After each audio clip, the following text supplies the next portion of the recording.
Yung biyahe po ni Ombudsman Boying Remulla sa Amerika, dalawa ho yung nangyari.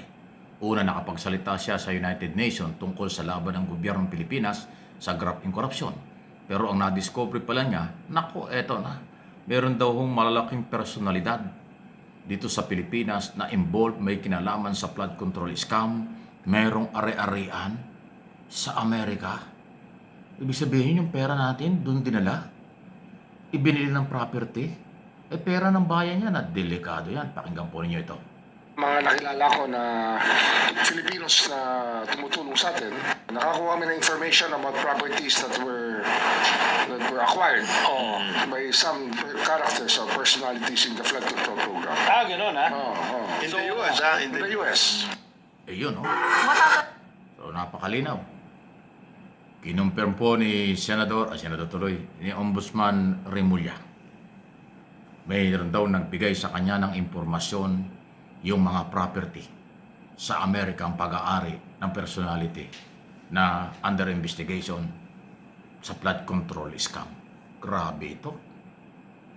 Amerika pa lang yan. Di ba may mga balita rin, mayroon din mga property yung ilang mga politician sa Europe. Meron daw sa Canada. So, kung totoo yan at mapapatunayan, pera ng taong bayan yan Pera ng OFW yan. O ibig sabihin yung mga Pilipino nagpapadala na tatrabaho sa Amerika, sa Europe, sa Canada, ibinalik din dyan sa inyo yung pera. Kaya lang, pag-aari na ng politiko, pag-aari na ng personalidad, at ibinili ng property. Yan ang dapat habulin ng ating gobyerno. Kasi baka yan ay bahagi ng daan-daang bilyon o trilyong nawala sa pera ng bayan dahil sa korupsyon sa flood control scam na ayon kay Pangulong Marcos Jr., hindi ito nangyari sa kanyang administrasyon. Nangyari anya ito sa nakaraang gobyerno mula 2016. Dahil sabi ng Pangulo, walang ginawa ang nakaraang gobyerno na ipatigil at imbestigahan at kasuhan ang mga korap sa flood control scam noong panahon yun. Ngayon lang sa pag-upo ni Pangulong Marcos na discover niya, kaya kanyang ipinatigil at pinakakasuhan. Yan ang sinasabi ng Pangulo. Tapos ngayon, ang ombudsman nakaka-discover ng ganyan property sa abroad. Talaga lang. O sige, trabahuin nyo para maging ebidensya yan. Ano ba yan? Mga contractor? Ano ba yan? Senador ba yan? Cabinet secretary ba yan? O yan ba yung mga private contractor? Ayan po yung mga nagpasasa doon sa bilyon-bilyon o trilyon na perang nawala. Kaya tayo binaha Luzon, Visayas, Mindanao, lalo tigit dito sa Mega Manila. Kaya tama ang sinabi ng Pangulo, hindi pa siya tapos. Hindi pa tapos ang pag-iimbestiga at paghabol sa mga umabuso sa pera ng bayan. Lahat ay dapat managot. Mga opisyalis noon, opisyalis ngayon, kapag may ebidensya. So pagpapatunay lang na kung yung papakinggan ang sinabi ng Pangulong Marcos at sinabi ni Boying Remulla, Ombudsman, ay marami pang dapat habulin. At nagpapatunay na talagang nawala yung pera ng bayan, ibinulusa na kung sino-sino. Kaya dapat panagutin. Yung nagmamalinis na gobyerno, guilty yan kaya nagmamalinis. Ayaw aminin na doon nag-umpisa o noon pa ay may korupsyon na. Hindi naman pwedeng ito lang 2 taon ng Marcos administration dahil na-discover nga, itinuloy nila Kaya nang ma-discover ni Pangulong Marcos, ay pinatigil. Kaya nga sabi ng Pangulo, mahiya kayo noong July 28 ng SONA 2025. Pero ang sabi ng Pangulo lately, yung nasa Amerika, ano sabi niya? Yung iba nahiya pero marami daw hindi nahiya. Ibig sabihin, sabi nga ng Pangulo, hindi ng mga hindi nahiya, ang sabi daw ito yung kalakalan Kaya tinuloy-tuloy. Grabe. Di ba? Ganong kagarapal ang nakawan sa pera ng bayan, pang-aabuso sa pansamantalang kapangyarihang ipinagkaloob ng mamamayan. Ito man ay elected or appointed. Ito man ay kaibigan o hindi ng nasa gobyerno ng mga ng mga kontraktor at iba pa. Kaya dapat lang talaga. Sige, Ombudsman, ikaw yung independent body, ikaw yung anti-graft body, ipakita mo sa mamamayang Pilipino sa buong mundo na habulin ang lahat, kahit sino.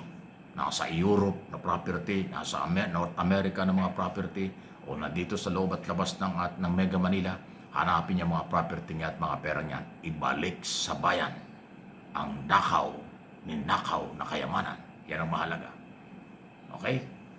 Sige. So, ano po niyo masasabi? Kaya itong paghahanap po ng katotohanan at katarungan o pananagutan, malawak pong galawan ito. So, tuloy ang Executive Department sa paghahanap at paghahabol sa mga abusado. Ang Senado naman at Kongreso ay tuloy din po tungkol sa pagpapanagot. Yan naman ho sa Office of the Vice President na sinasabing involved sa korupsyon at betrayal of public trust.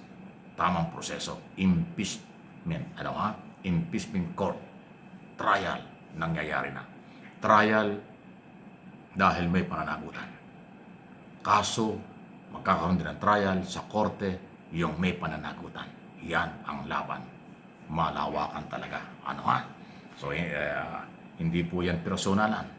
Yung nagsasabing sila pinipersonal ay kasi tinatamaan sila.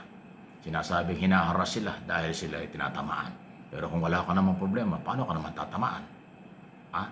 Hindi kayo iimbestigahan, hindi kayo kakasuhan kung wala kayong problema. Kaya kayo kinakasuhan, kaya kayo iniimbestigahan, kaya inaaresto, kasi merong pagdududa na kayo may kinalaman sa maling gawain at korupsyon. Kaya nangyayari ito. Pero wala tayong magagawa. Ang tinatamaan ay yung mga anti-Marcos. Nagkasunod-sunod na. Pero wala tayong magagawa. Kayo ang tinuturo. Kayo ang umaamin. Kayo din ho ang merong mga complainant laban sa inyo. Kaya ang gobyerno at ang batas papairalin para mabigyan ng kaliwanagan. Pero hindi pa naman sinabing guilty kayo. Under investigation, kinasuhan pa lang, under trial, so wala pa hong guilty. Sana umabot doon. Kung guilty o not guilty, magkaroon ng closure ang mga kaso na ngayon ay tinutulak ng gobyerno para sa mamamayang Pilipino. Katarungan para sa mamamayang Pilipino. Sa korte o sa impeachment court, yan po yan. Yan ang rule of law, due process na pinapairal. Kaya paalaala lang po, hindi naman tayo nagmamagaling, huwag kayong umabuso. Huwag niyong isipin na kayo ay above the law. Huwag niyong isipin mahina itong gobyernong ito at mahina ang mga batas natin. Delikado yan. Hindi nakukuha yan sa payabangan, palakasan ng boses, at saka pananakot.